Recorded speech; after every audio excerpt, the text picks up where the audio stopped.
Kita mau menyiapkan hati kita untuk masuk dalam hadirat Tuhan ya. Sebelumnya kita mau berdoa dulu. Ya Tuhan, terima kasih Tuhan, Kau sudah mengumpulkan kami di tempat ini Tuhan. Bahwa kami mau menyediakan waktu ini sebagai waktu yang terbaik Tuhan, untuk kami boleh menyembah Engkau Tuhan. Apapun yang membebani pikiran kami Tuhan, membebani hati kami Tuhan, kami mau letakkan itu di bawah kaki-Mu Tuhan. Dan kami nyatakan Kau yang berkuasa Tuhan atas hati kami.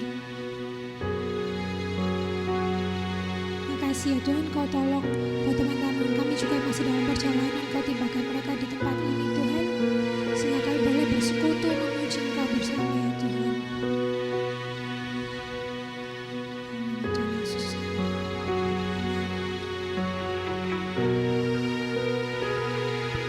Kita mau belajar satu lagu ini, sebenarnya udah lama lagu ini, tapi waktu pertama kali aku dengerin ini dari teman aku yang lagi kena musibah ya. Dia pakai lagu ini di kayak video waktu suaminya nggak ada. Jadi dia bilang kadang manusia itu bisa berencana, tapi Tuhan ya dia juga nggak ngerti sampai sekarang kenapa kok. Dia bilang tiap hari yang dia doakan suaminya itu adalah keselamatan dalam perjalanan. Soalnya kan harus mobile tuh. Tapi ternyata suaminya ceritanya tuh kecelakaan dan nggak ada. Cuma aku melihat benar-benar iman temanku ini sangat luar biasa ya, dalam keadaan seperti sekarang dia tuh dibawa suaminya pergi keluar kota waktu menikah dan sudah di sana hidup, ternyata ditinggal nggak ada gitu, dan dia harus berjuang sendiri buat anaknya.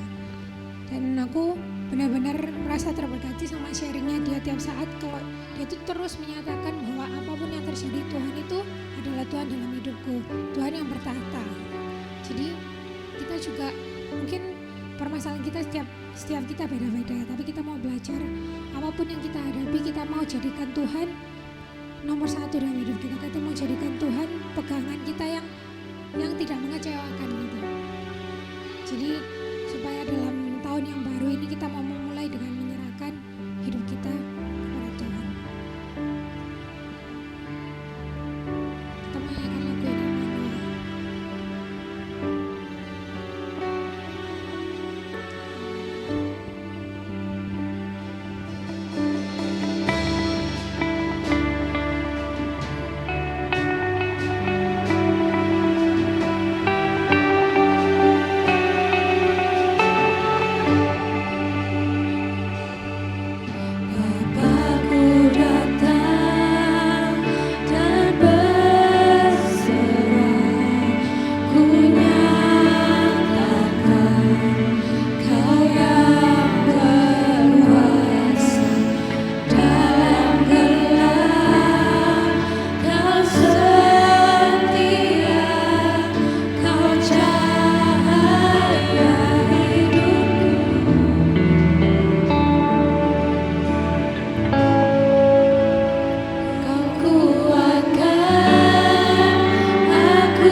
Kasih salam kanan kiri dulu deh. Happy Sunday. Happy Sunday. Biar gak tegang. Happy Sunday.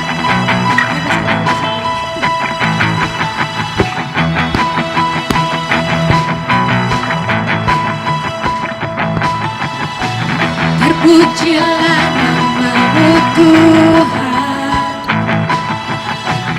Ku akan penuh kemuliaan. Satu suara kami nyatakan, kebesaran-Mu kekal selamanya. Terpujilah nama-Mu Tuhan, ajaib dan penuh keagungan. Satu hati kami nyatakan, kerajaan-Mu kekal selamanya. Oh, oh, oh, oh, Engkaulah Raja atas dunia, menghancurkan kutuk dan membebaskan jiwa. Kami bersorak, bertepuk tangan. Engkau Tuhan bersedia dan meminta untuk selamanya.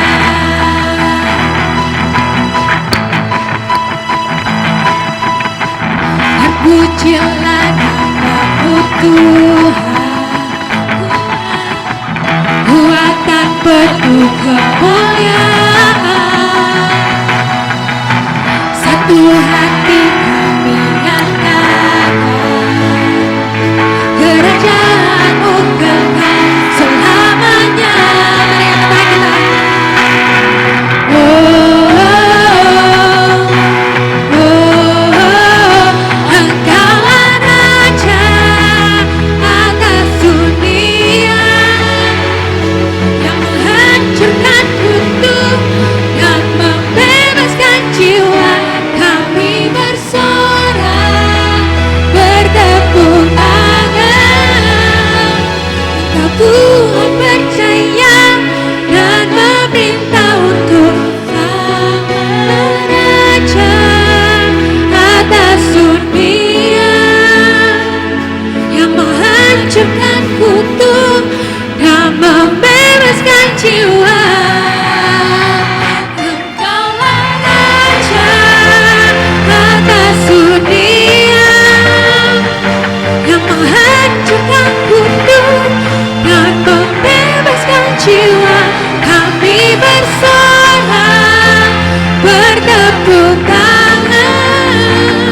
Engkau Tuhan percaya dan meminta untuk selamanya.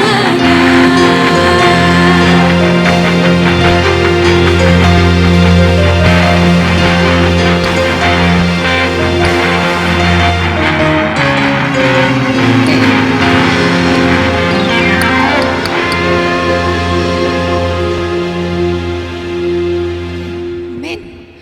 Ya, kita sudah memuji Tuhan, kita mau menyiapkan hati kita untuk masuk ke dalam firman.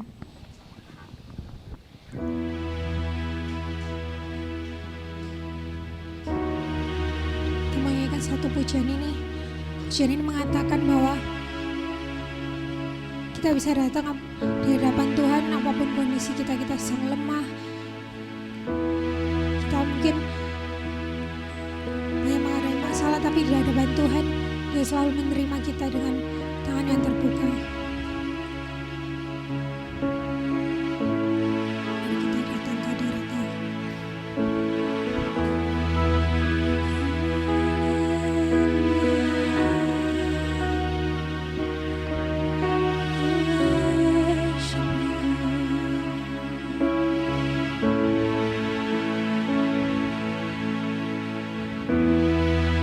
Let me enter in your place.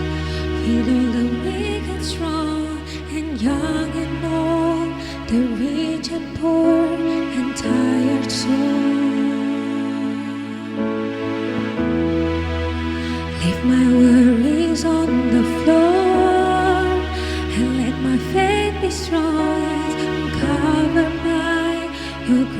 abound and love so strong. Now I lay down my life to honor and worship in this place.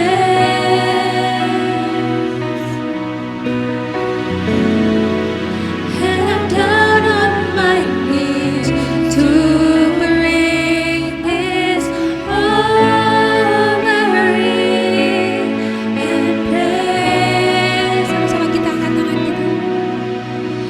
Holy, holy God Almighty, the earth be filled with peace and glory, mercy, grace, and love surrounds me.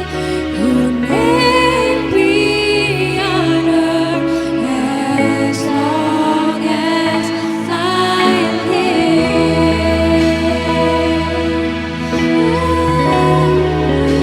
As long as I live. Mari katakan lagu ini dengan sungguh-sungguh.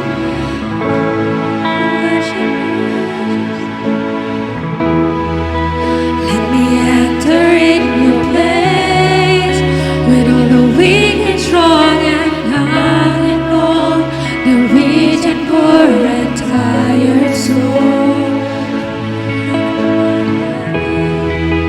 Leave my worries on the floor.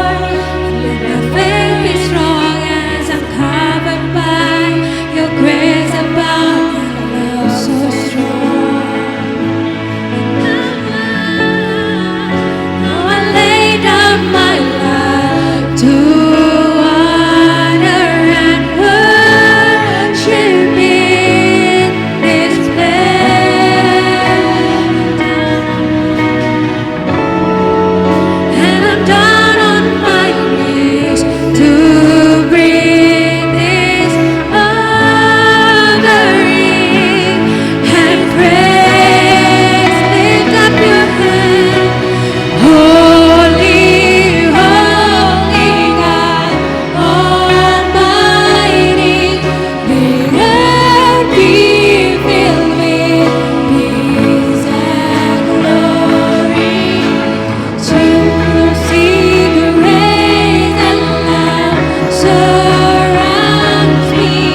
sesuai dengan pujian ini Tuhan,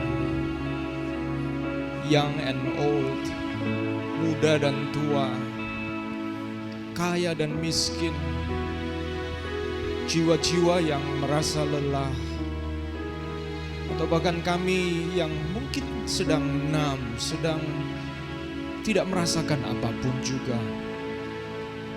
Kami mau berdiri di hadapan-Mu ya Tuhan dan meletakkan itu di bawah kaki Tuhan.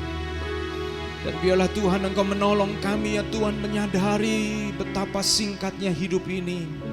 Dan di dalam kesingkatan hidup ini Engkau mempercayakan kami ya Tuhan dari musim ke musim untuk menjadi kekasih-kekasih-Mu, menjadi sahabat-sahabat-Mu, menjadi anak-Mu, untuk dapat melihat bahwa dalam hidup kami yang sementara ini Engkau mempercayakan perkara-perkara yang kekal, perkara-perkara yang kalau kami kami simpan untuk diri kami sendiri, maka sesungguhnya kesementaraan kami ini menjadi, atau kesingkatan hidup kami ini menjadi hidup yang mungkin tidak layak untuk dibanggakan. Itu sebabnya ya Tuhan, kami mau berdoa supaya Tuhan Engkau berbicara kepada kami, untuk kami sekali lagi dapat melihat dari waktu ke waktu hidup kami yang sementara ini, untuk kami satu kali bisa berbangga di hadapan Engkau Allah Bapa, karena di dalam kesementaraan itu hidup kami benar-benar berarti, hidup kami benar-benar memberi dampak, hidup kami benar-benar mengalami pengalaman menjadi semakin serupa dengan Kristus yang menyelesaikan misinya di muka bumi ini ya Tuhan.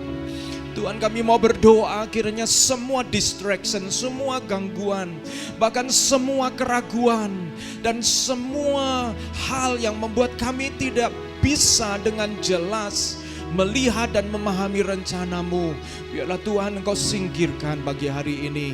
Dan sekali lagi Engkau menolong hati kami untuk kami bisa mendengar firman Tuhan sejernih kami mendengar suara dari sahabat kami yang berbicara kepada kami dari hati ke hati.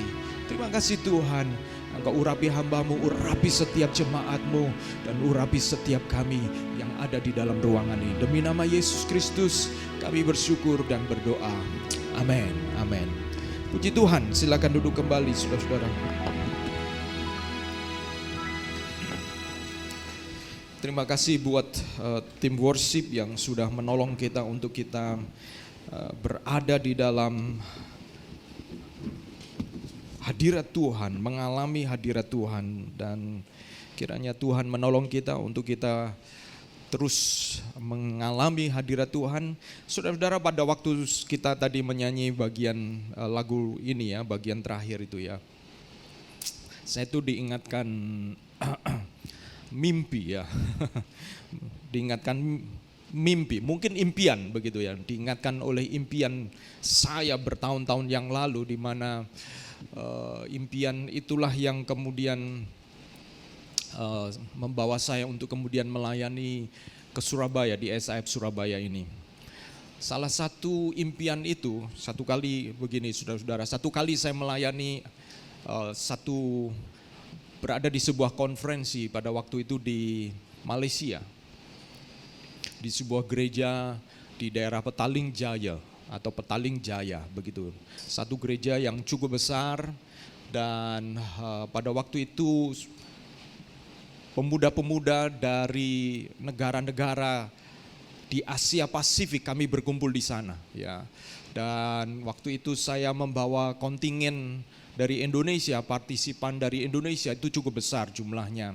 Ada sekitar 120 orang muda yang berasal dari berbagai tempat di Indonesia ini. Kami berkumpul di sana dan kami berkumpul di sebuah event namanya APYAC gitu, Asia Pacific Youth Alive Conference. Konferensi orang-orang muda se-Asia Pasifik. Ada Jepang, kemudian ada Australia juga termasuk di dalamnya, bahkan ada dari teman kami dari Fiji juga datang, Thailand, kemudian Brunei, jadi dari berbagai macam tempat itu datang berkumpul di sana dan rasanya luar biasa ya, karena bertemu dengan orang-orang muda dari berbagai macam tempat. Kami kontingen Indonesia waktu itu diberi kesempatan untuk melayani satu praise and worship, dan di akhir praise and worship sesudah ibadah, sesudah firman Tuhan ditaburkan, kemudian ada tantangan waktu itu, orang-orang diminta maju ke depan yang punya hati untuk generasi muda waktu itu ya, generasi muda. Dan waktu itu saya maju juga ke depan, saudara-saudara, saya maju ke depan, dan ketika maju ke depan didoakan, kami berdoa. Saya ingat ada satu remaja, kira-kira mungkin usia sekitar 15 tahun atau 16 tahun begitu, seorang remaja putri begitu. Dia, sementara saya berdoa di altar itu, saudara-saudara, dia tiba-tiba ada teman saya, remaja ini dari sebuah gereja English Service, ibadah bahasa Inggris yang ada di Jakarta.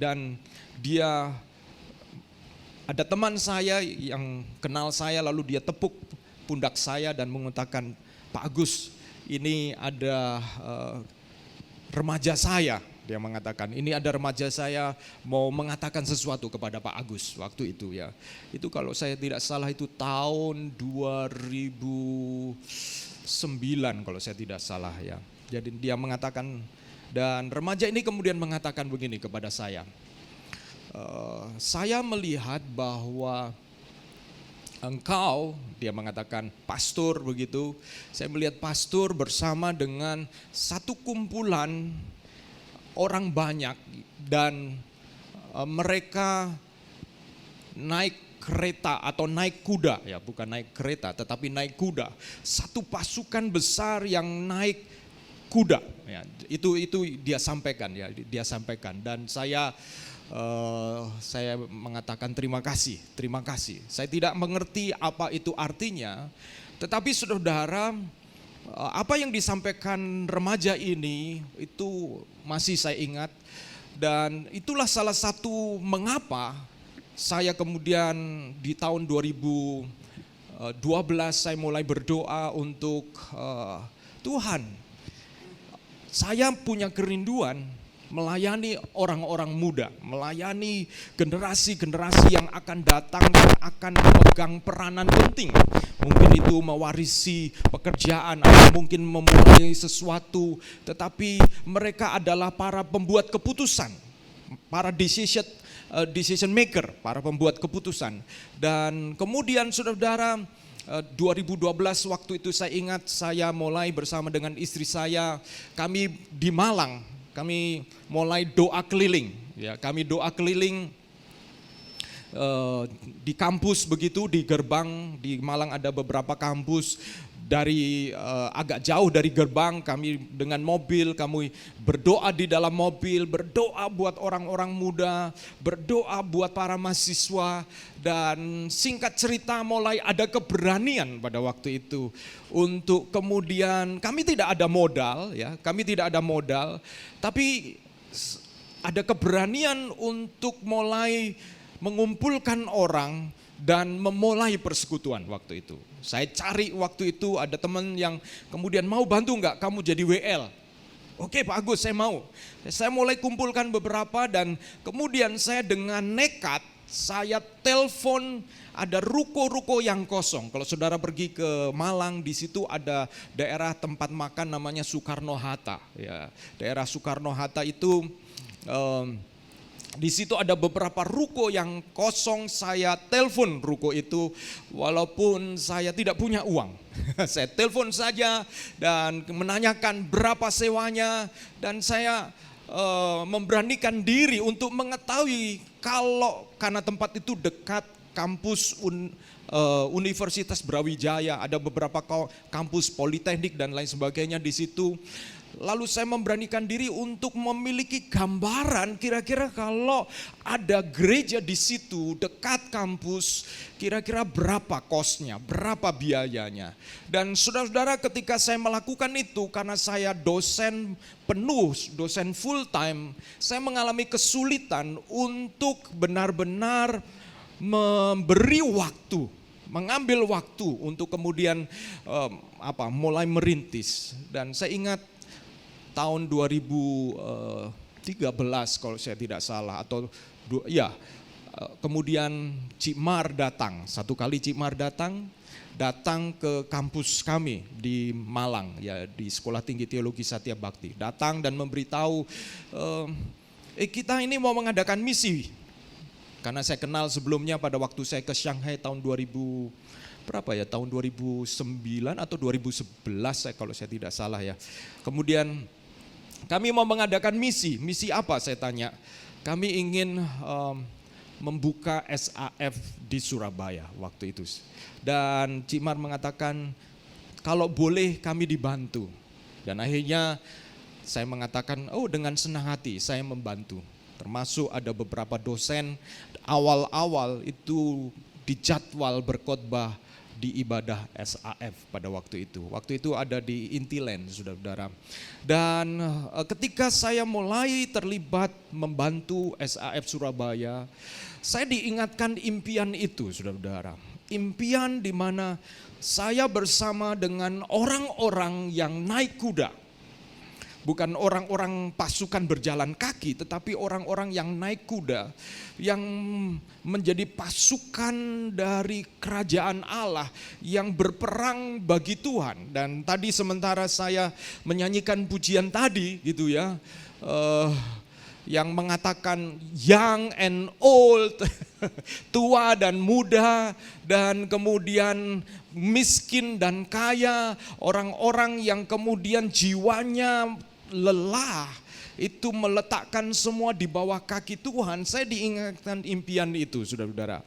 Dan saya masih percaya, saudara-saudara, bahwa saya tidak tahu kapan itu terjadi, tetapi saya masih percaya bahwa apa yang Tuhan nyatakan. Dan ketika 2021 saya diminta untuk menjadi rektor di Sekolah Teologi di mana dulu saya ada di sana, saya masih percaya dengan impian itu. Bahwa Tuhan akan menolong untuk saya bersama-sama dengan satu pasukan yang akan melayani Tuhan, yang akan berperang bagi Tuhan, merebut jiwa-jiwa, saudara-saudara. Itulah yang menyebabkan saya kemudian juga merasa bahwa tugas yang diberikan itu juga sesuai dengan apa yang saya rasa bahwa Tuhan berikan kepada saya.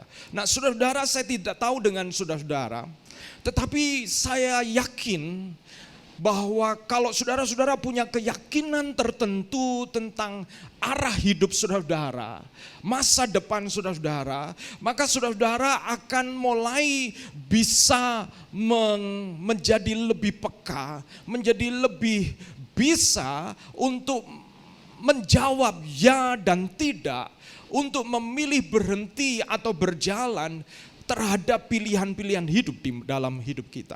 Nah, saudara-saudara, pagi hari ini saya akan berbicara tentang to speak and listen as a disciple. Berbicara dan mendengar sebagai seorang murid. Nah, saudara-saudara, saudara hidup atau sekarang ini, ya, situasi keadaan ini, kejahatan itu sudah berevolusi sedemikian rupa. Dunia yang kita hadapi dan kemungkinan dunia yang anak-anak saudara hadapi adalah dunia yang makin keras daripada dunia sebelumnya.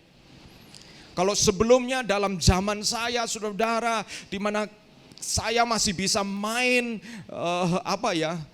banyak mainan yang tidak merusak daya tahan konsentrasi. Anak-anak sekarang daya konsentrasinya itu rendah. Bisa jadi generasi di bawah saudara-saudara. Saya mengajar di sebuah sekolah teologi di mana mereka angkatan-angkatan yang lahir tahun 2000-an sekian. Dan saudara-saudara, daya tahan mereka untuk bisa berada di sebuah kelas mendengarkan kuliah itu sangat berbeda dengan zaman saya. Mereka mudah bosan. Dan saudara-saudara, kenapa? Karena gadget.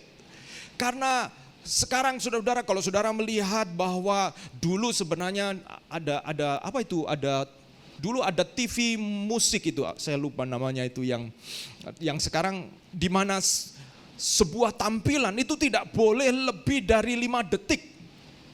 Karena begitu harus entertaining, harus benar-benar menghibur, dan itu menyebabkan orang punya konsentrasi rendah, saudara-saudara. Dan anak-anak kita, kalau saudara punya anak-anak, saudara-saudara jangan membiasakan anak saudara-saudara untuk berlama-lama dengan gadget yang diputar dengan cepat, karena itu menyebabkan mereka juga akan mudah bosan nanti. Mereka akan sulit bertahan di dalam satu konsentrasi yang lama. Itu tantangannya, saudara-saudara.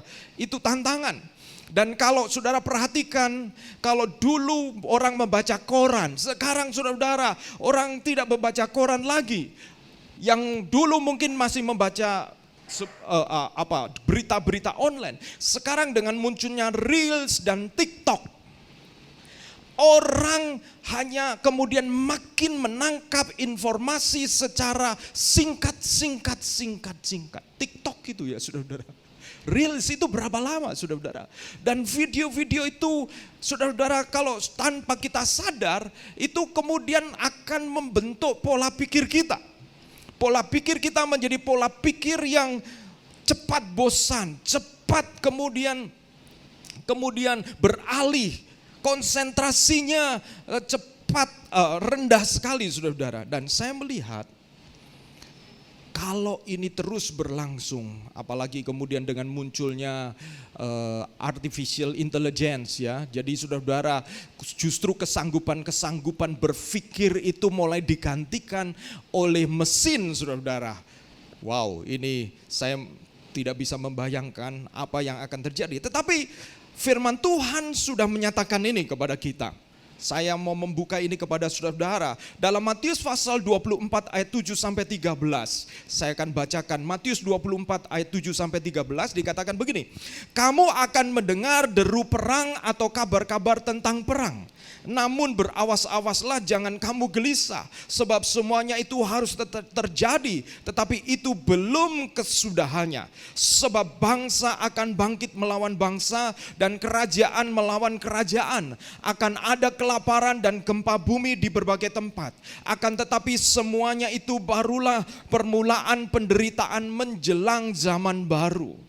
Pada waktu itu kamu akan diserahkan supaya disiksa, dan kamu akan dibunuh dan akan dibenci semua bangsa oleh karena namaku. Saudara-saudara, saya mau berhenti di sini sebentar. Dibenci oleh karena namaku, bukan hanya oleh bangsa-bangsa, tetapi saudara-saudara, bukankah kalau saudara-saudara menyadari ketika saudara-saudara menjadi ingin lebih rohani, itu rasanya saudara-saudara akan mulai dijauhi oleh orang-orang. Bahkan kemudian akhirnya kita tidak berani menyatakan sikap oleh karena nama Tuhan. Karena kita tidak sanggup menghadapi penolakan, saudara-saudara, dibenci. Dan banyak orang akan murtad. Dan mereka akan saling menyerahkan dan saling membenci. Banyak nabi palsu akan muncul dan menyesatkan banyak orang. Dan karena makin bertambahnya kedurhakaan atau kejahatan, maka kasih kebanyakan orang akan menjadi dingin atau menjadi tawar. Dan ini benar. Kalau zaman dulu mungkin orang rumah tidak perlu pagar-pagar, sekarang orang harus punya pagar. Orang kalau dulu melakukan kebaikan tidak takut dimanfaatkan, sekarang saudara-saudara orang melakukan kebaikan itu takut. Akhirnya kita menjadi was-was. Dan saya ingin membawa saudara-saudara satu perubahan-perubahan yang terjadi. Sehingga saudara-saudara, mengapa kemudian sekarang kebaikan seolah-olah harus melalui lembaga tertentu. Sebuah lembaga misalnya kita bisa atau apa, lembaga-lembaga yang diatur. Karena orang mau melakukan kebaikan itu menjadi khawatir, menjadi takut. Dan bukan itu saja. kasih kebanyakan orang bisa menjadi dingin oleh karena bertambahnya kejahatan. Berapa banyak kemudian kita mengatakan, udah, saya nggak mau. Kenapa? Karena orang makin jahat. Saya tidak mau melakukan kebaikan. Saya tidak mau melakukan ini dan itu. Berbuat baik kepada orang lain.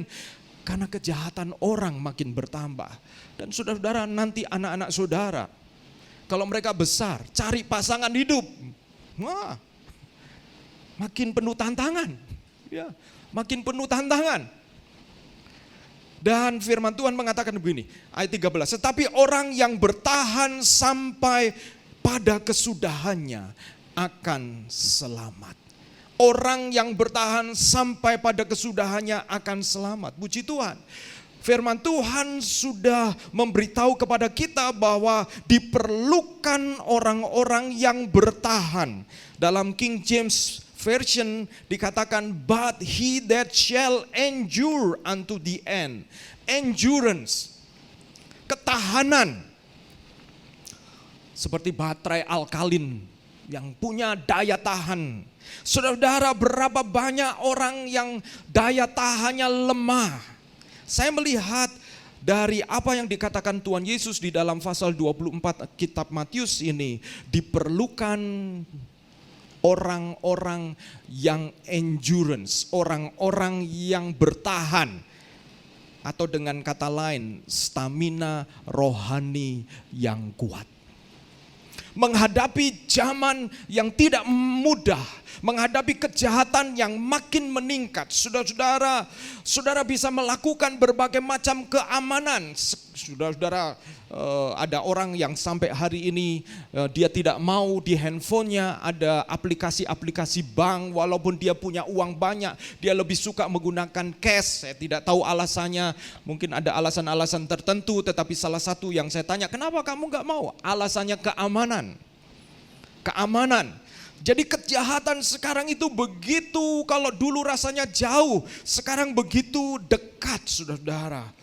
Dan dibutuhkan stamina rohani yang baik untuk kita bisa bertahan supaya selamat.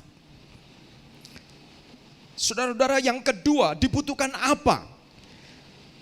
Disampaikan oleh firman Tuhan juga di dalam 2 Timotius 3 ayat 1 sampai 5, sehubungan dengan akhir zaman dikatakan, ketahuilah bahwa pada hari-hari terakhir akan datang masa yang sukar. Kalau saudara-saudara melihat masa yang sukar, sudah dikatakan oleh firman Tuhan, manusia akan mencintai dirinya sendiri dan menjadi hamba uang. Mereka akan membual dan menyombongkan diri. Mereka akan menjadi pemfitnah. Mereka akan berontak terhadap orang tua dan tidak tahu berterima kasih. Tidak mempedulikan agama, tidak tahu mengasihi, tidak mau berdamai, suka menjelekkan orang, tidak dapat mengekang diri, garang, tidak suka yang baik, suka mengkhianat, tidak berpikir panjang, berlagak tahu, lebih menuruti hawa nafsu daripada menuruti Allah. Saudara-saudara, saya berhenti di sini. Saudara-saudara, budaya yang terbangun oleh karena Instagram, oleh karena Facebook, itu kan budaya ingin menampilkan yang terbaik. Ya. Ingin menunjukkan yang terbaik. Tidak mungkin atau jarang orang posting di Facebook atau di Instagram sesuatu yang tidak baik, sesuatu yang merupakan kelemahannya, saudara-saudara. Dengan kata lain, orang itu ingin membangun satu impression, satu kesan tentang dirinya, kesan yang baik. Nah, saudara-saudara, kalau tidak waspada, hal ini bisa menyebabkan apa? Hal ini bisa menyebabkan ketika kita melihat postingan orang lain yang baik atau bahkan kita merasa lebih baik, hati kita terganggu. Hati kita terganggu dan kita merasa tidak happy. Tidak senang dengan postingan orang lain dan rasanya kemudian ada kompetisi tersembunyi untuk menunjukkan sisi-sisi lebih baik lagi. Nah, tanpa sadar kalau ini terus dibiarkan, firman Tuhan ini digenapi. Apa itu? Suka menjelekkan orang. Saudara akan, alah cuma itu. Karena sebenarnya ingin ngomong begini, punyaku lebih bagus loh. Jadi saudara, saya melihat, wow ini, dan orang akan mengasihi, mencintai dirinya sendiri dan menjadi hamba uang. Mereka akan membual dan menyombongkan diri. Perhatikan ini, budaya-budaya yang sebelum semua ini muncul, Facebook, Instagram dan lain sebagainya. Tetapi 2 Timotius pasal 3 ayat 2 ini seperti memprediksi, dan saya melihat itu makin lama makin digenapi, saudara-saudara. Makin digenapi dengan budaya semua itu begitu cepat, saudara-saudara. Dan saudara-saudara tahukah penipuan-penipuan yang terbesar atau penipuan-penipuan yang banyak terjadi melalui apa, saudara-saudara? Yang lalu itu ketika YouTuber selalu menunjukkan mobil-mobil mewah, lalu ujung-ujungnya ada promosi-promosi, saudara-saudara, yang kemudian dikenal dengan apa?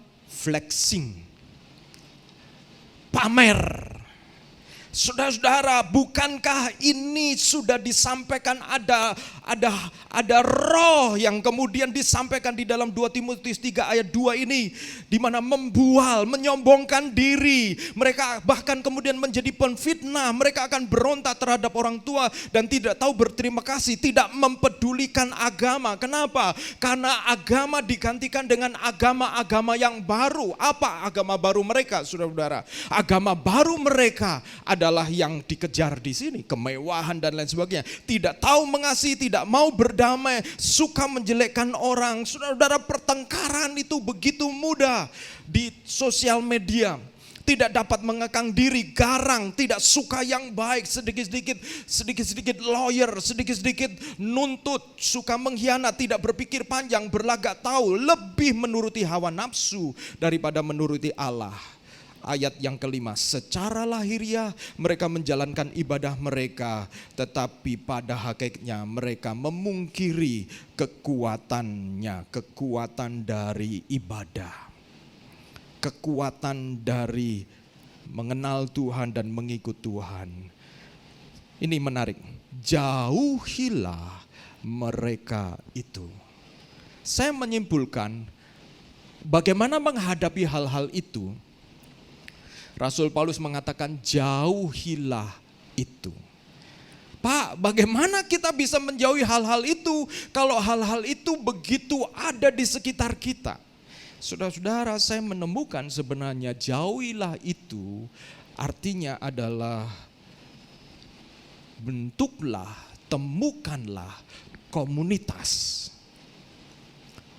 yang sehat, yang benar, dan berjalan bersama-sama di dalam dunia yang makin berat dan penuh kejahatan. Saudara, hidup benar seorang diri itu tidak mudah.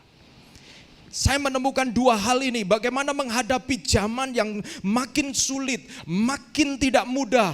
Ada 2 hal ini. Yang pertama, endurance atau daya tahan rohani, stamina rohani. Dan yang kedua adalah kata jauhilah, saya ubah menjadi positif. Gimana saudara bisa menjauhi kalau saudara tidak punya komunitas yang baik? Saudara tidak punya kekuatan untuk menjauhi hal-hal itu. Betul. Kalau saudara tidak punya komunitas yang baik, saya mau katakan, saudara akan mengalami kesulitan menjauhi kebiasaan-kebiasaan itu. Flexing, bluffing, apapun juga.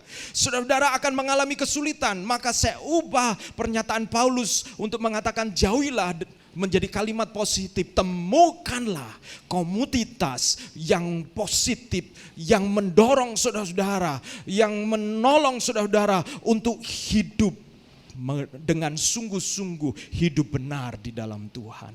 Itu sebabnya kita harus perjuangkan KTB kita. Amin. Ya. Saudara-saudara mungkin kadang-kadang lelah dengan KTB kita, tapi saya mau memberikan perspektif ini kepada saudara-saudara. Untuk saudara-saudara jangan berpikir kita ini sedang menggarami lautan. Lautan hari ini sudah tawar, saudara-saudara.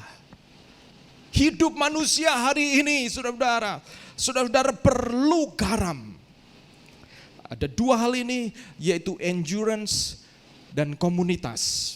Daya tahan atau stamina rohani dan komunitas. Pertanyaannya bagaimana kita bisa menyediakan atau mengalami keduanya. Saudara-saudara, saya menemukan ini. Ada dua, yaitu bagaimana menghadapi hal ini. Yesaya 50 ayat 4 dan 5. Ini menjadi jawaban dari apa yang saya renungkan. Yesaya pasal 50 ayat 4 dan 5 mengatakan begini. Kita baca bersama-sama, sudah ada di slide itu. 2, 3. Tuhan Allah telah memberikan kepadaku lidah seorang murid, supaya dengan perkataan aku dapat memberi semangat baru kepada orang yang letih lesu. Setiap pagi ia mempertajam pendengaranku untuk mendengar seperti seorang murid. Tuhan Allah telah membuka telingaku dan aku tidak memberontak, tidak berpaling ke belakang. Saudara, ini pasal 50 kitab Yesaya adalah menceritakan Mesias sebenarnya. Ya. Ini nubuatan tentang Mesias yang akan datang, yang digenapi di dalam Kristus. Jadi kalau saudara baca pasal 50, di dalamnya bicara tentang kuasa, betapa berkuasanya Mesias itu. Lalu bagian ini ayat 4 dan 5 berbicara tentang Mesias yang memiliki lidah seorang murid dan telinga seorang murid. Lidah dan telinga. Tapi saya mau balik dulu, saudara-saudara. Telinga dulu, baru lidah. Karena prosesnya begini, saudara-saudara. Tahukah saudara-saudara, kalau seorang anak telinganya mengalami gangguan pendengaran, maka dia akan mengalami kesulitan untuk bicara. Betul ya? Jadi saudara-saudara, ketika anak mengalami kesulitan, atau bahkan mungkin ada anak yang tuli, mohon maaf ya, dia akan sulit berbicara karena dia tidak bisa menirukan. Dia tidak bisa menirukan, dia tidak bisa mendengar, saudara-saudara. Jadi itu sebabnya saya mulai dari telinga. Bagaimana kita bisa memiliki stamina rohani yang kuat dan komunitas yang sehat, komunitas yang benar. Maka yang pertama mulai dari memiliki telinga seorang murid. Telinga seorang murid. Di dalam pasal 50 ayat 4 dikatakan, ia mempertajam pendengaranku untuk mendengar seperti seorang murid. Mempertajam telinga untuk mendengar. Saudara-saudara, stamina rohani hanya bisa diciptakan atau bisa terjadi kalau saudara dan saya mau mempertajam telinga untuk diajar. Telinga untuk mendengar. Banyak orang tidak tajam telinganya, alias budak. Alias tuli. Tuli secara rohani, saudara-saudara.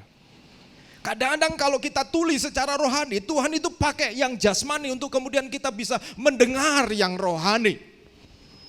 Ya, saudara-saudara. Pakai hal-hal yang membuat kita ini sadar bahwa apa yang saya punya ini terbatas. Apa yang saya miliki ini terbatas, sehingga kita mulai memikirkan hal-hal yang di luar yang fisik ini, saudara-saudara. Kita mulai berpaling kepada perkara yang kita tidak lihat, yang disebut perkara rohani. Kenapa? Karena kita tuli secara rohani, saudara-saudara. Ya. Saudara pernahkah saudara berkomunikasi dengan orang yang gangguan pendengaran? Saudara, kalau di TV itu ada satu tokoh yang dia memerankan tokoh lawak ya.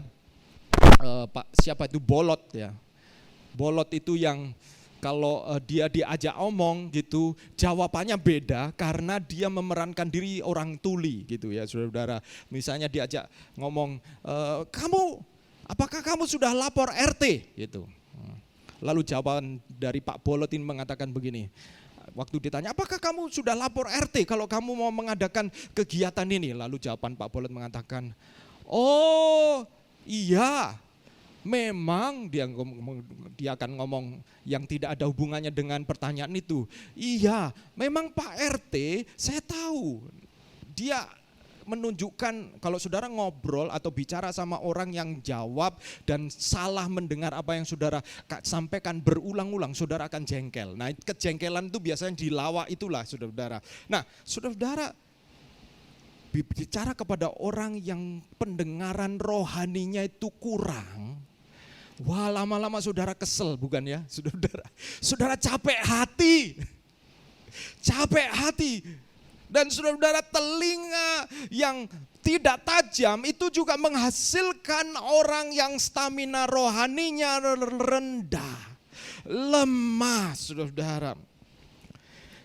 Dan jika orang tuli, berapa waktu yang lalu saya sampaikan saya membantu pengobatan ibu saya yang tiba-tiba telinganya mengalami gangguan pendengaran dan itu menyebabkan keseimbangan ibu saya berkurang. Jalan hati-hati dan bukan itu saja, jadi keseimbangannya berkurang karena telinga kirinya terganggu. Lalu kemudian saya melihat kadang-kadang ya kami akhirnya bisa mengerti, memahami gitu. Kadang-kadang karena tidak dengar tiba-tiba apa gitu ya. Dan apanya itu kayak nyentak gitu ya saudara-saudara ya. Apa gitu. Saudara ngomong, "Bu, gini. Apa?" Wah. Saya bisa paham saudara-saudara. Saya bilang, "Tuhan, satu kali kita kalau tua lalu kemudian telinganya," saya bilang kalau ini memang nanti mengalami kesulitan lebih baik dibelikan alat bantu pendengaran. Karena kalau enggak itu orang yang ngomong juga emosi, yang dengar karena kurang dengar. Saudara, satu kali saya pernah di Lawang itu tinggal sama emak-emak yang sudah tua ya, begitu ya. Nah menariknya saya enggak tahu telinganya ini kadang dengar kadang enggak. Jadi kadang-kadang nggak dengar, saya perlu ngomong kenceng. "Ya mak," gitu ya. "Mak, apa sudah makan hari ini mak, pagi ini?" "Hah? Mak, sudah makan hari ini?" "Oh ya sudah." Kadang telinganya normal saudara. Jadi saya ngomongnya kenceng. "Mak, apa sudah makan?" "Nggak perlu kenceng-kenceng, saya sudah dengar." Jadi saudara-saudara, kadang-kadang kalau saudara bertemu dengan teman yang telinga rohaninya kadang peka, kadang nggak peka, lama-lama jengkel juga ya saudara. Terjadi kesalahpahaman. Tetapi firman Tuhan mengatakan, pertajam telinga untuk mendengar. Karena begini saudara, dunia atau lingkungan itu begitu bising dan membuat kita bisa tuli atau kurang mendengar terhadap perkara-perkara rohani. Akibatnya banyak orang yang tidak bisa atau sulit bertumbuh dewasa rohani, saudara. Stamina rohaninya lemah. Telinga tuli karena juga tidak ada hasrat untuk mendengar. Bukan hanya karena lingkungan sekitar, dunia di sekitar kita ini yang bising, saudara-saudara. Keributan, saudara-saudara. Kebisingan ini bisa bicara tentang TikTok, Reels, semua muncul begitu saudara-saudara. Di sosmed kita scroll, kayaknya kita nggak pernah bisa berhenti. Kebisingan itu memenuhi telinga kita, jiwa kita, sehingga untuk perkara-perkara rohani kita kemudian kehilangan hasrat, saudara-saudara. Saya biasanya mendisiplin diri saya kalau bangun pagi saya tidak mau buka sosmed. Karena kalau saya buka sosmed saudara-saudara, itu dari satu ke satu. Dan saya harus paksa diri, saya bilang saya tinggalkan handphone, saya duduk, saya ingin seperti firman Tuhan ini. Setiap pagi, di dalam bahasa Indonesia sehari-hari mengatakan begini, setiap pagi ia membangkitkan hasratku untuk mendengarkan ajarannya bagiku. Stamina rohani bisa terjadi kalau kita punya hasrat mendengar. Mau diajar oleh Tuhan, oleh firman Tuhan, saudara-saudara.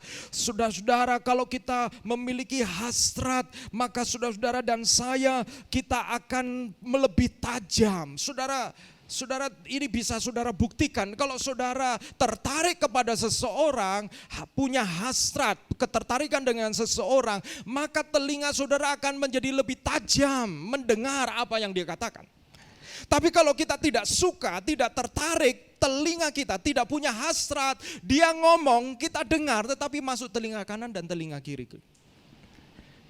Kamu tadi dengar gak sih? Ya dengar. Apa yang tadi saya omong? Saya lupa. Saudara-saudara, kenapa? Karena kita tidak punya hasrat. Bagaimana dengan saudara-saudara? Apakah saudara punya hasrat untuk mendengar dari Tuhan? Saudara punya hasrat untuk mendengar dari pencipta kita, yang menciptakan kita, yang mengizinkan kita dilahirkan di dalam waktu tertentu, dan Tuhan tahu kita akan menghadapi zaman-zaman atau musim-musim tertentu. Saya tidak tahu tahun 2023 akan terjadi musim apa. Dulu pada waktu 2019 ketika terjadi COVID, kita merasa bahwa COVID itu masih terjadi di Wuhan di sana. Masih jauh di sana.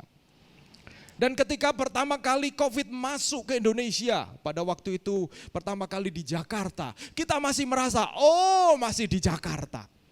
Masih jauh di sana.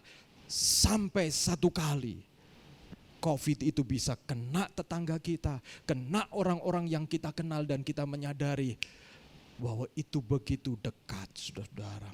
Itu begitu dekat. Saudara-saudara, kejahatan juga bisa terjadi. Oh, itu hanya terjadi di sana. Oh, itu tidak kena saya. Oh, saudara-saudara. Tetapi saudara-saudara, Tuhan tahu saya dan saudara-saudara akan menghadapi zaman seperti apa.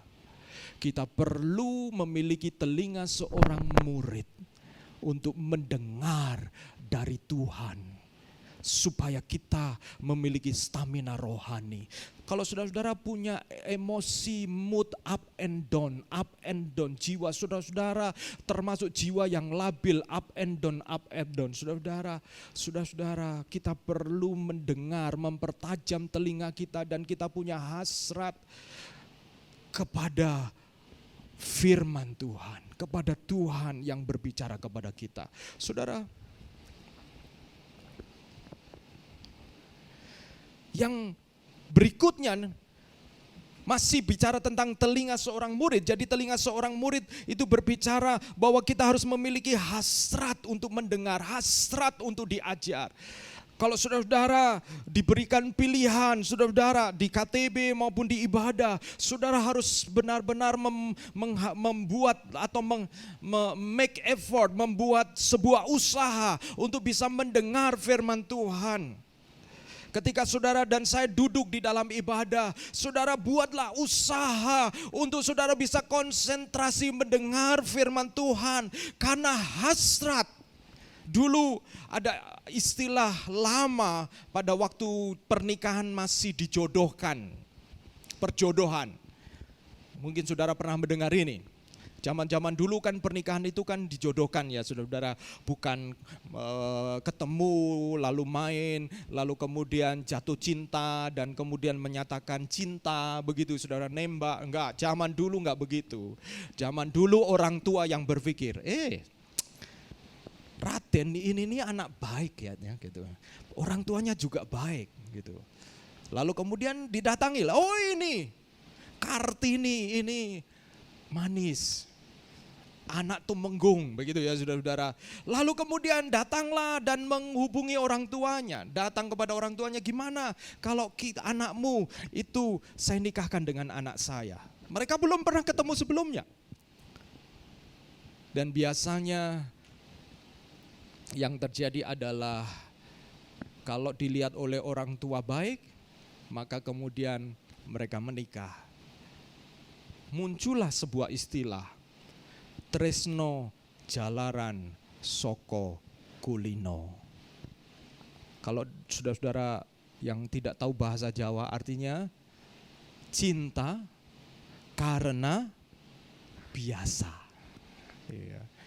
Akhirnya karena kulino, ketemu ya, yang istri harus meladeni suaminya, buatkan kopi, pisang goreng, lama-lama satu rumah mulai tumbuhlah cinta. Itu zaman dulu ya. zaman dulu, saudara-saudara. Nah kalau sekarang orang kan sudah beda, itu jodoh atau pasangan hidup pilihan sendiri, saudara-saudara. Tetapi menarik, menurut survei, dibandingkan misalnya Amerika yang dengan cinta oleh karena pilihan sendiri. Kalau Amerika lebih luar biasa, orang tua kadang-kadang nggak terlalu terlibat ya. Bahkan kadang-kadang will you marry me, begitu ya saudara. Orang tua nggak tahu kalau anaknya lagi propose anak orang lain. Tahu-tahu pulang kasih tahu, ma, pa, aku jadian, aku mau menikah sama dia. Itu di Amerika, saudara-saudara. Nah kalau di Asia atau Indonesia kita mesti ngomong dulu sama orang tua, gitu kan. Kita mesti minta persetujuan. Nah, negara yang begitu liberal, bebas untuk menentukan pasangan hidupnya, apakah idealnya, ini kan pilihan sendiri, saudara-saudara. Kan pilihan sendiri. Idealnya kan perceraian rendah, betul kan ya? Kan milih sendiri. Jadi pilihan sendiri, bukan pilihan orang tua. Tapi apakah di Amerika perceraian rendah, saudara-saudara? Tidak. Dibandingkan dengan India yang masih perjodohan, saudara-saudara. Masih perjodohan, India sekarang ini masih perjodohan. Angka perceraiannya lebih rendah daripada Amerika. Artinya apa, saudara-saudara? Artinya betapa bukan hanya hasrat saja, tetapi saya mau mengajak saudara melihat yang kedua di dalam ayat yang kelima. Yesaya pasal 50. Tuhan Allah telah membuka telingaku dan aku tidak memberontak, tidak berpaling ke belakang. Apa arti dari membuka telinga? Saudara-saudara, arti membuka telinga ini begini saudara. Kalau saudara baca Keluaran pasal 21 ayat 5 sampai 6, ini latar belakangnya, ini konteksnya begitu ya. Kebiasaan ini konteksnya. Keluaran pasal 21 ayat 5 sampai 6 mengatakan begini. Tetapi jika budak itu dengan sungguh-sungguh berkata, aku cinta kepada Tuanku, kepada istriku dan kepada anak-anakku, aku tidak mau keluar sebagai orang merdeka. Maka haruslah tuannya itu membawa budak itu menghadap Allah, lalu membawanya di pintu atau ke tiang pintu, dan tuannya itu menusuk telinganya, menindik telinganya ya dengan penusuk, dan budak itu bekerja pada tuannya untuk seumur hidup. Ini ceritanya begini, saudara-saudara. Di Israel itu kalau ada seorang budak, maka dia akan bekerja selama 6 tahun. 6 tahun jadi budak. Pada selesai 6 tahun, tahun ke-6 dia menjadi budak, itu tahun ke-7 dia diberi atau dia dibebaskan. Itu ya. Jadi tahun ke-7 makanya disebut tahun Yobel, tahun pembebasan. Itu dia dibebaskan, budak-budak semua dibebaskan. Nah, tetapi ada budak-budak yang dia itu cinta kepada tuannya. Jadi dia merasa walaupun statusnya budak, tetapi dia diperlakukan dengan baik, dia merasa seperti keluarga sendiri, sehingga ketika dia diberikan pilihan untuk merdeka, dia mengatakan begini, Tuan, kalau diizinkan saya tetap mau mengabdi kepada Tuhan. Saya tidak mau dijadikan orang merdeka. Nah untuk itu kalau zaman sekarang mungkin harus ada surat pernyataan tanda tangan di atas meterai mungkin sekarang. Kalau zaman itu tidak, saudara-saudara. Zaman itu budak itu harus dibawa ke bait Allah atau ke kemah suci, dan dia disaksikan oleh orang lain, dia ditindik, saudara-saudara. Dibuka telinganya. Maka kata membuka telingaku di dalam pasal 50 ayat 5 itu bukan telinganya dikorokin lalu dicoblos begitu ya saudara-saudara. Bukan, tetapi telinganya ditusuk.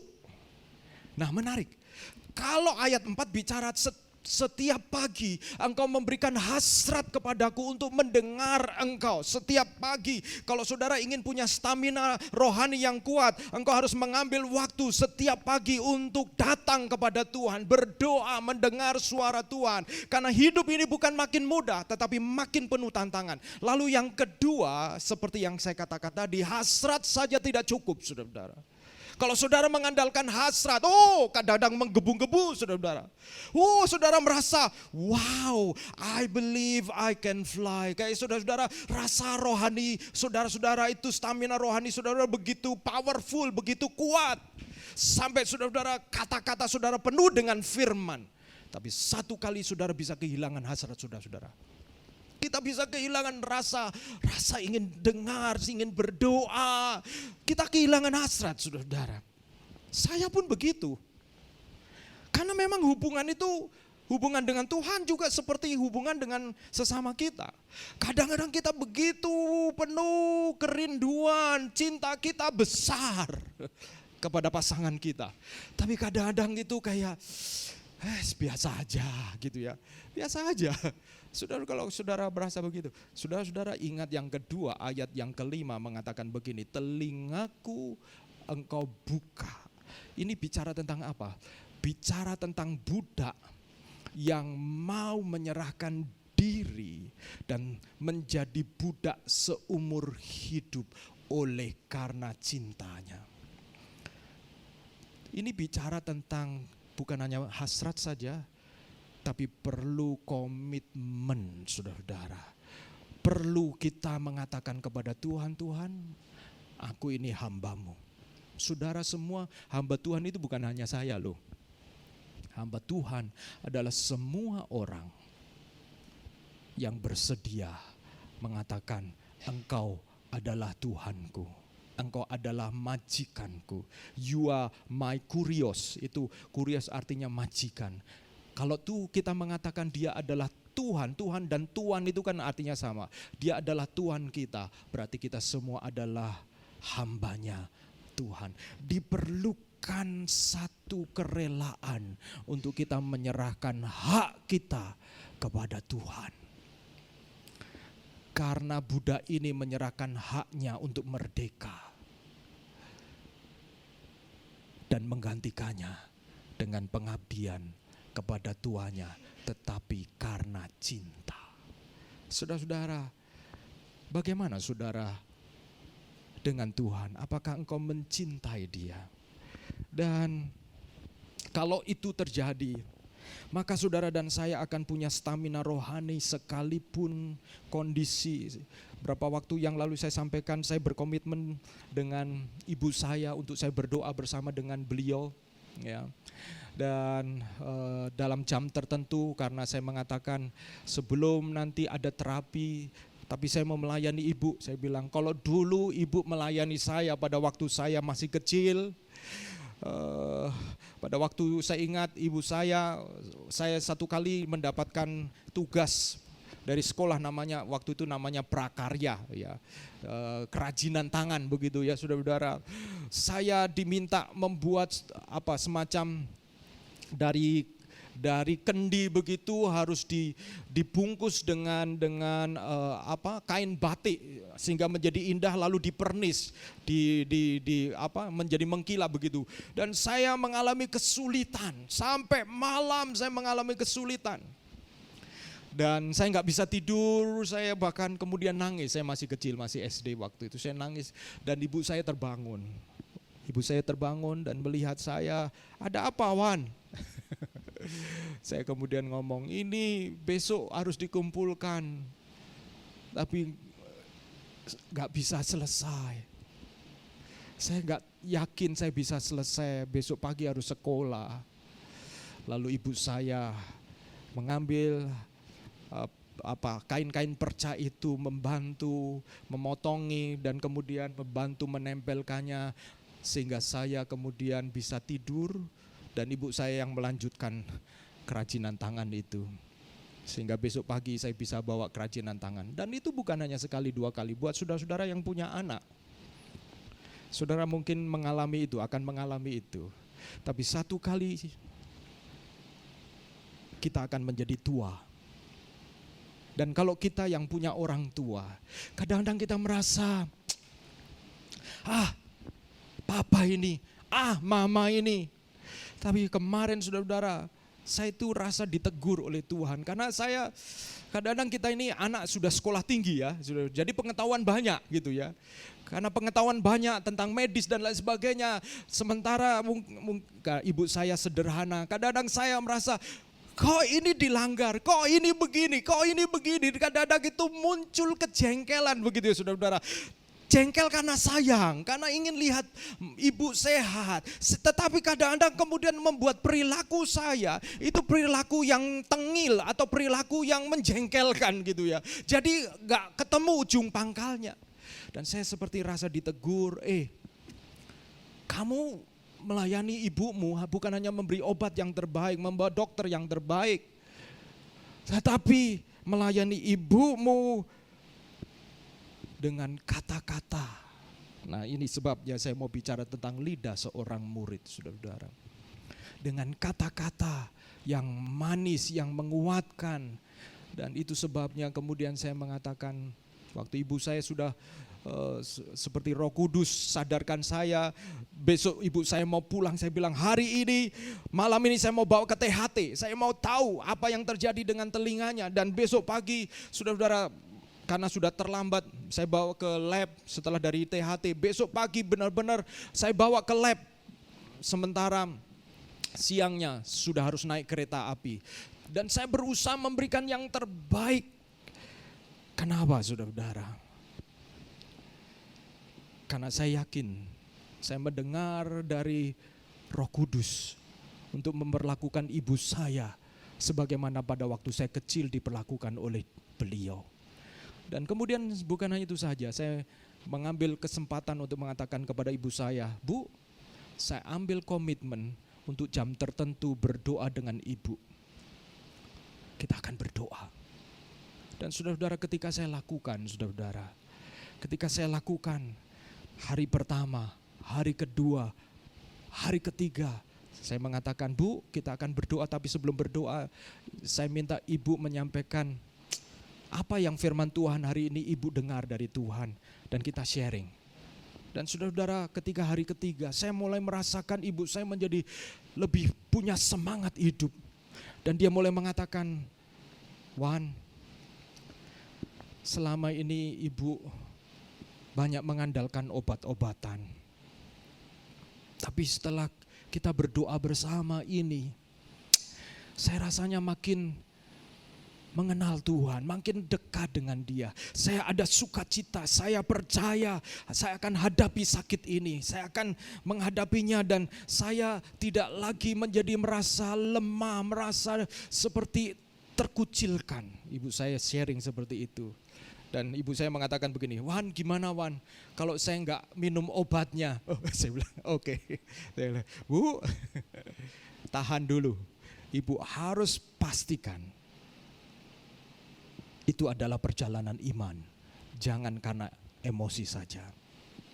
Tapi yang saya ingin sharingkan saudara-saudara, yang kedua, saudara dan saya perlu lidah seorang murid. Lidah seorang murid dikatakan di dalam ayat firman Tuhan, Tuhan Allah telah memberikan kepadaku lidah seorang murid, supaya dengan perkataan aku dapat memberi semangat baru kepada orang yang letih lesu. Saudara-saudara, saudara-saudara, kalau saudara sebenarnya kata lidah seorang murid ini menarik karena di dalam beberapa terjemahan itu the tongue of disciple atau lidah seorang murid. Tetapi juga ada terjemahan yang lain mengatakan the tongue of learners, orang yang belajar. Yang lain mengatakan an instructed tongue atau lidah yang mau belajar dan lidah yang mau mengajar. Jadi murid yang sesungguhnya, atau dengan kata lain begini, saudara-saudara, seorang guru yang baik adalah seorang murid yang baik juga. Saudara setuju dengan saya? Ya, coba saudara kalau yang saudara sharing di KTB. Kalau saudara yang sharing dapat bahan, oke. Mungkin 2 jam sebelum saudara sharing baru saudara buka-buka. Saudara pada waktu sharing, saudara tidak terlalu yakin. Saudara tidak benar-benar men-sharingkannya dari hati saudara-saudara. Kenapa? Karena hanya memberi waktu sedikit, saudara tidak menjadi murid yang sungguh-sungguh. Kita bisa menjadi pengajar yang sungguh-sungguh kalau kita menjadi murid yang sungguh-sungguh. karena saya juga seorang dosen, kalau saya ngajar persiapan ala kadarnya, maka pada waktu saya ngajar saya akan banyak ngewes, saudara-saudara, ya. Banyak ngewesiologi, ya. Jadi cerita ngalor ngidul dan lain sebagainya gitu ya. Yang kemudian setelah selesai isinya apa yang saya ajar itu mungkin sedikit. Sehingga saya harus baca buku banyak hal lalu saya persiapkan supaya saya bisa mengajar dengan penuh karena sebelumnya saya telah menjadi murid. Bagaimana saudara bisa menjadi seorang yang memiliki lidah seorang murid? Lidah seorang murid adalah lidah yang menghiburkan, memberikan kekuatan. Lidah seorang murid adalah seorang yang mau mengajak orang lain, bukan hanya mengajar, tetapi mengajak orang lain. Saudara, di depan rumah saya ada anak-anak kecil, saya sering saksikan ini dan mereka bertumbuh makin lama makin besar. Yang dulunya kecil namanya Meme, satunya namanya Meme Joel, lalu Edgar gitu saudara-saudara. Saya senang main dengan mereka. Berapa waktu yang lalu saya ambil gitar. Saya bilang, ayo sini. Saya nyanyi, ajar nyanyi. Mereka nyanyi bersama-sama saudara-saudara. Kalau saya bukan hanya ngajar mereka, tapi saya juga ngajak mereka. Saudara-saudara, tadi kan saya sampaikan dalam tantangan hidup ini diperlukan dua hal ini, endurance, daya tahan atau stamina rohani. Yang kedua adalah komunitas. Lidah seorang murid adalah lidah yang akan menciptakan komunitas yang benar, yang sehat. Bukan hanya mengajar, tapi juga mengajak. Kalau saudara berKTP hanya ngajar, nggak pernah ngajak, apa yang terjadi? Akan berada pada titik jenuh. Karena yang diajar sama, yang ngajar sama. Saudara, seperti laut mati. Laut mati itu apa? Laut mati itu semua aliran sungai mengalir ke situ, karena itu lebih rendah daripada lautan. Maka yang terjadi penguapan sehingga laut itu tingkat keasinannya tinggi. Sehingga sulit makhluk hidup di situ, ya saudara-saudara. Demikian juga kalau kita tidak pernah mengajak orang untuk berkomunitas, padahal komunitas yang benar adalah strategi untuk menghadapi zaman yang seperti ini. Ada berapa banyak orang yang bunuh diri karena tidak punya komunitas? Ada berapa banyak orang yang merasa dapat hantaman masalah langsung cepat putus asa karena tidak punya tempat untuk bercerita. Pertanyaannya, maukah saudara menjadi orang-orang yang menjadi tempat komunitas seperti ini? Saya tahu ada komunitas tenis lapangan di mana saudara-saudara bermain hal yang sama. Atau komunitas badminton, komunitas-komunitas yang lain. Tapi saya juga mengingatkan, ternyata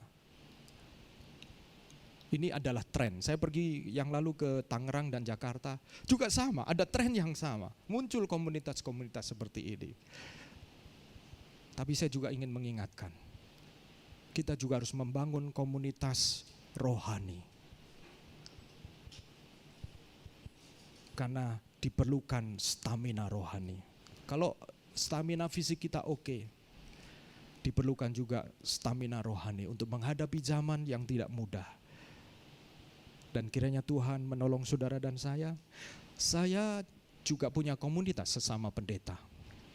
Ya. Ketika ada obrolan-obrolan yang saya tidak bisa ngobrol dengan jemaat atau sesama orang Kristen, karena bisa salah paham. Saya punya komunitas teman-teman pendeta. Saya bisa ngobrol apa saja dengan mereka. Dan kadang-kadang dia bisa mengingatkan saya, jangan gitu Gus. Kita juga harus punya komunitas yang benar untuk menghadapi ini. Dan bukan hanya menghadapi, tetapi bagaimana kita siap menerima kepercayaan dan berkat Tuhan di dalam hidup kita. Mari kita akan berdoa bersama-sama saudara-saudara.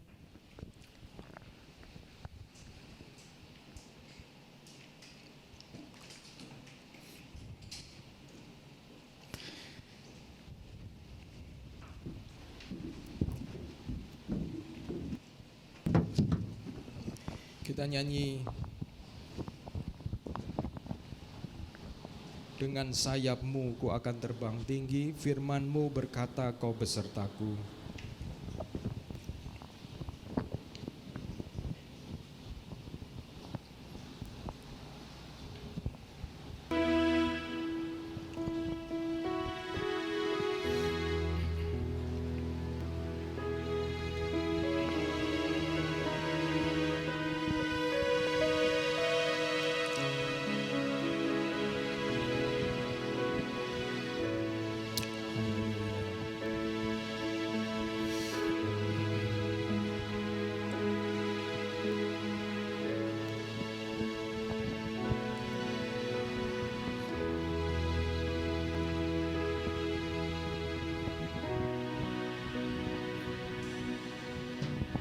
Firman-Mu berkata kau besertaku, maka kuat roh dan jiwaku. Maka kuat roh dan jiwaku.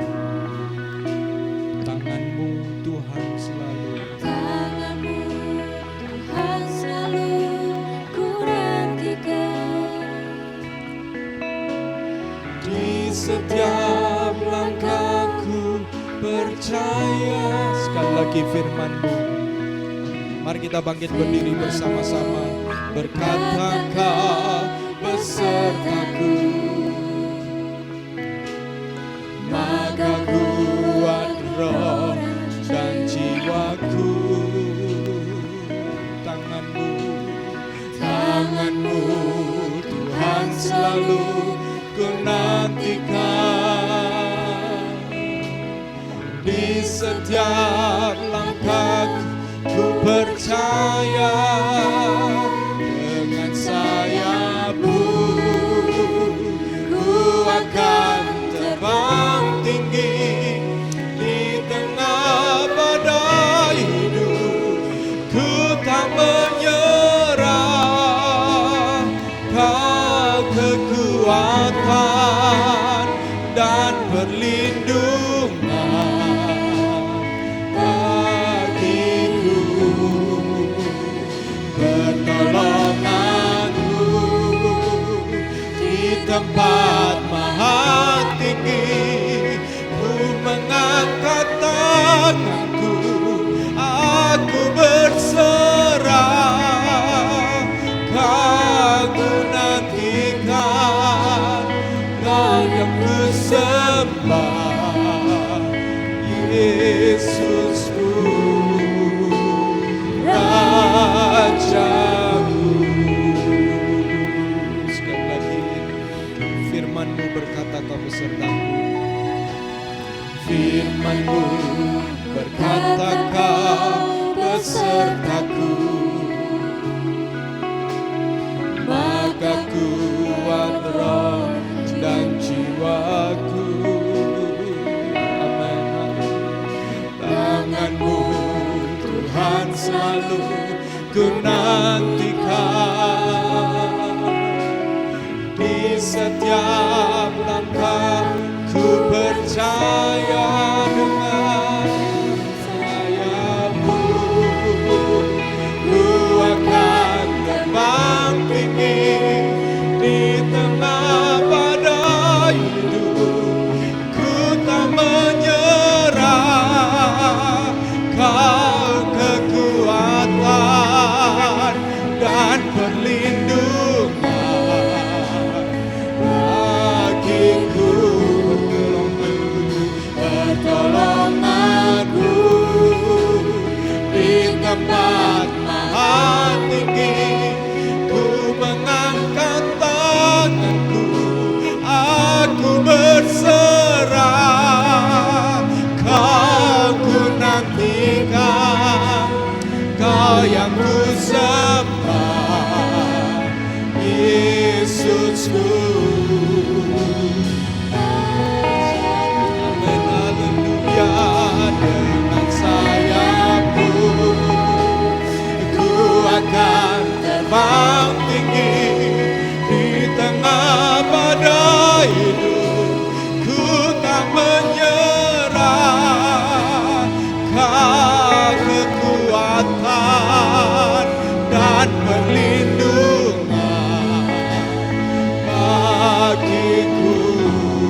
tempat maha tinggi, ku mengangkat tanganku, aku berserah. Kau ku nantikan, Kau yang ku sembah. Kau ku nantikan, Kau yang ku sembah. Kau ku nantikan, Kau yang ku sembah. Yesusku,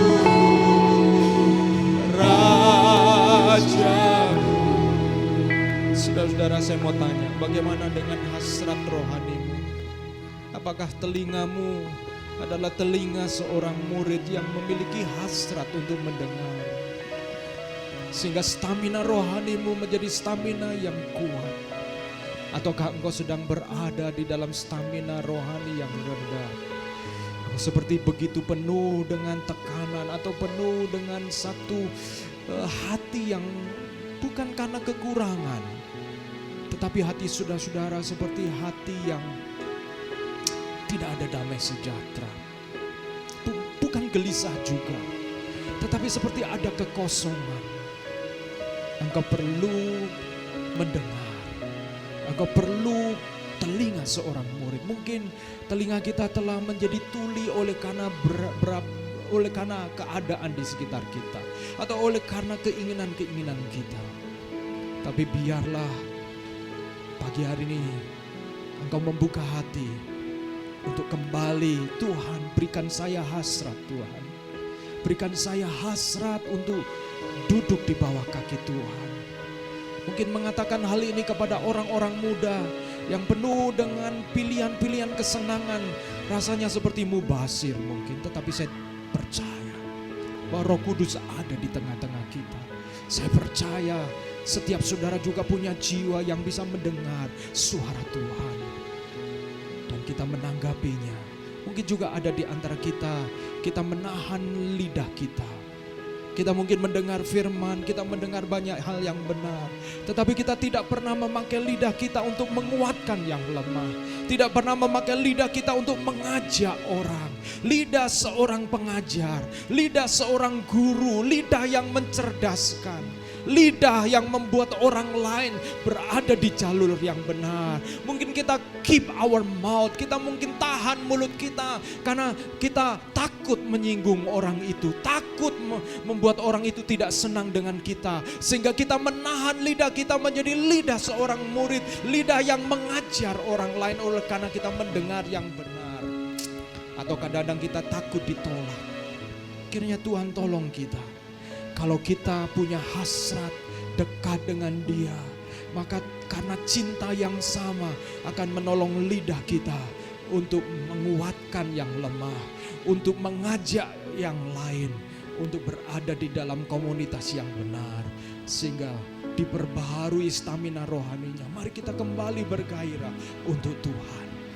Mari kita kembali seperti budak itu yang mengatakan, oleh karena cintaku kepada Tuanku dan kepada istri dan anak-anakku. Artinya dia tidak ingin kehilangan istri dan anak-anaknya, berada di dalam perlindungan Tuhan yang baik hati, Tuhan yang memperhatikan, Tuhan yang bertanggung jawab, Tuhan yang tidak memperlakukan dia seperti budak. Itu sebabnya dia juga cinta kepada anak dan istrinya untuk berada di bawah Tuhan yang sama.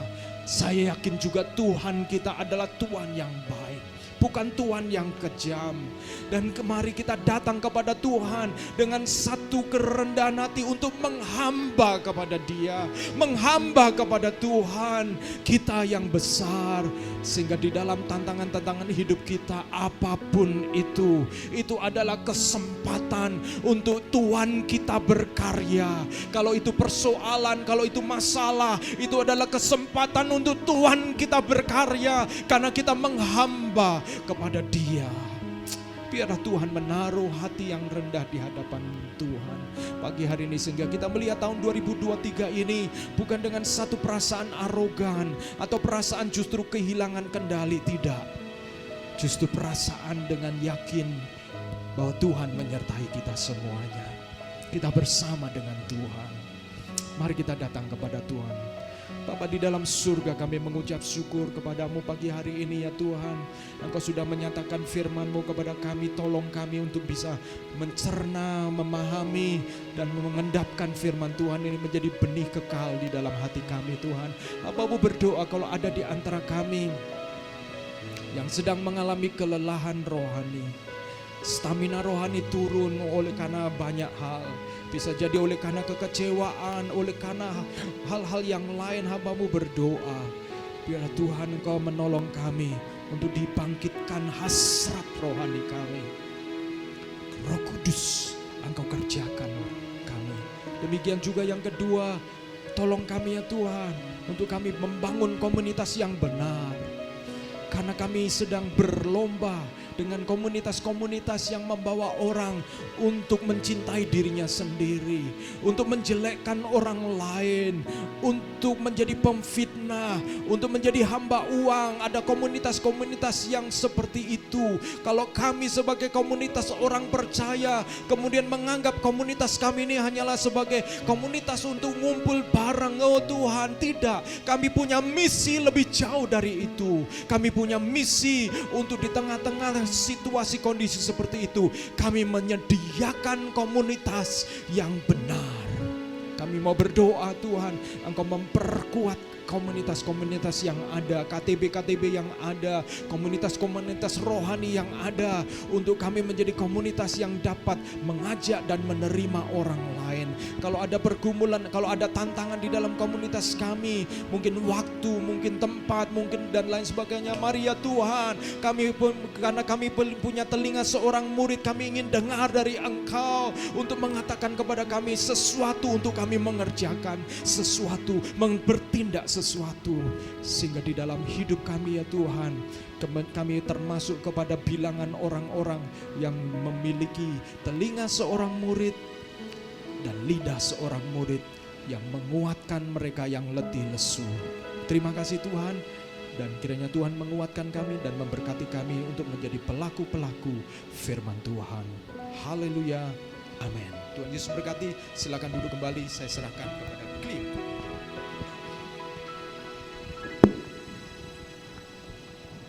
Terima kasih Pak Agus buat firman-Nya. Shalom teman-teman, sekarang tiba waktunya kita akan memberikan persembahan. Teman-teman, sebenarnya kita mau berdoa dulu untuk persembahan. Teman-teman, mari kita berdoa. Tuhan, kami mengucap syukur ya Tuhan atas apa yang telah Kau percayakan kepada kami ya Tuhan, atas semuanya yang telah Kau percayakan kepada kami ya Tuhan. Tuhan, terima kasih juga ya Tuhan untuk firman yang telah Kau berikan kepada kami melalui Pak Agus ya Tuhan. Kami percaya ya Tuhan, Engkau berbicara kepada kami melalui Pak Agus ya Tuhan. Tuhan, sekarang tiba kami akan memberikan persembahan ya Tuhan. Berkatilah persembahan yang akan kami berikan agar berguna bagi pekerjaan dan kerajaan-Mu ya Tuhan. Terima kasih Tuhan, dalam nama Tuhan kami syukur. Haleluya, amin. Buat teman-teman yang ingin memberikan persembahan bisa diberikan melalui via transfer ke rekening gereja kita yang ada di slide atau yang ada di depan kursi kalian. Sambil teman-teman memberikan persembahan, saya akan membacakan satu ayat di Ibrani 13 ayat 15-16. Sebab itu marilah kita oleh Dia senantiasa mempersembahkan korban syukur kepada Allah, yaitu ucapan bibir yang memuliakan nama-Nya. Dan janganlah kamu lupa berbuat baik dan memberi bantuan, sebab korban yang demikianlah yang berkenan kepada Allah. Oke. Ya, shalom teman-teman. Sekali lagi saya mengucapkan shalom. Saya mau welcome buat teman-teman yang baru pertama kali hadir, dan thank you buat teman-teman yang udah datang. Terima kasih untuk waktunya bisa datang. Nah, saya ingin memberikan pengumuman kalau minggu depan berkaitan dengan tahun baru Imlek, ibadah kita dipindahkan di hari Kamis. Jadi Kamis ini yang biasa kita pakai KTB waktunya dijadikan ibadah khusus minggu ini. Jadi please take note teman-teman, minggu depan ibadahnya diganti di hari Kamis jam 7 malam, tetap di tempat ini. Jadi teman-teman please take note kalau minggu ini hari Kamis ibadahnya. Dan untuk Selasa ini akan ada Moment of Restoration More yang akan diadakan secara online jam 7:30. Linknya nanti menyusul ya. Jadi teman-teman update aja, kalau mau join bisa kontak Instagram kita atau kontak teman-teman kita yang udah join. Sekian pengumuman, saya kembalikan kepada Pak Agus.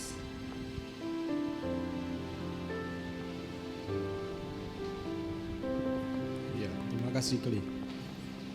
Saya belum selesai transfer sudah selesai pengumumannya.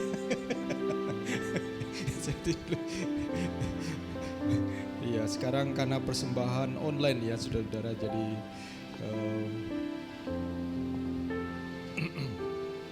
Oke. Saya kembali mengulangi bahwa hari Kamis akan ada ibadah umum karena tanggal 22 itu Chinese New Year dan banyak di antara kita yang mungkin berhalangan hadir, maka kami tidak ingin terjadi konflik of interest di situ, maka kami memindahkan ibadah umum atau ibadah raya pada hari Kamis malam ya. Jadi saudara-saudara, saya mengundang saudara-saudara untuk bisa hadir dalam ibadah ini di Kamis malam, karena ya ini situasi yang unik saja ya, situasi yang unik. Dan sekali lagi terima kasih buat kehadiran saudara-saudara yang bersama-sama dengan kami pada pagi hari ini. Tuhan memberkati kehadiran kita. Saya juga sekali lagi welcome saudara-saudara yang hadir, termasuk Bapak Ibu sekalian yang juga hadir. Tuhan Yesus berkati kita semuanya. Mari kita akan akhiri ibadah kita. Kita akan berdoa untuk akhir ibadah kita. Kita bangkit berdiri. Iya. Saya juga mengucapkan selamat datang dan welcome dari Bapak Ibu sekalian, saudara-saudara yang dari luar kota yang hadir. Baik dari luar kota yang jauh maupun yang dekat. Senang bisa bertemu dengan saudara-saudara, dan saya juga mau welcome saudara-saudara yang dari dalam kota. Baik dari Surabaya Timur maupun Barat. Dan saya senang kalau saudara-saudara datang on time, puji Tuhan ya. Lebih on time lagi, haleluya ya. Kita akan bersama-sama mengakhiri ibadah kita. Saya akan meminta Wiang bisa menutup di dalam doa ya, dan nanti saya akan doa berkat. Oh, hari ini ada yang berulang tahun tetapi tidak ada bersama dengan kita ya tadi ya. Liana kalau saya tidak salah ya, tepat hari ini Liana berulang tahun. Nanti saudara-saudara ucapkan selamat ulang tahun. Kelihatannya mereka sedang keluar kota, jadi Liana berulang tahun hari ini. Oke. Ya, silakan maju ke depan ya.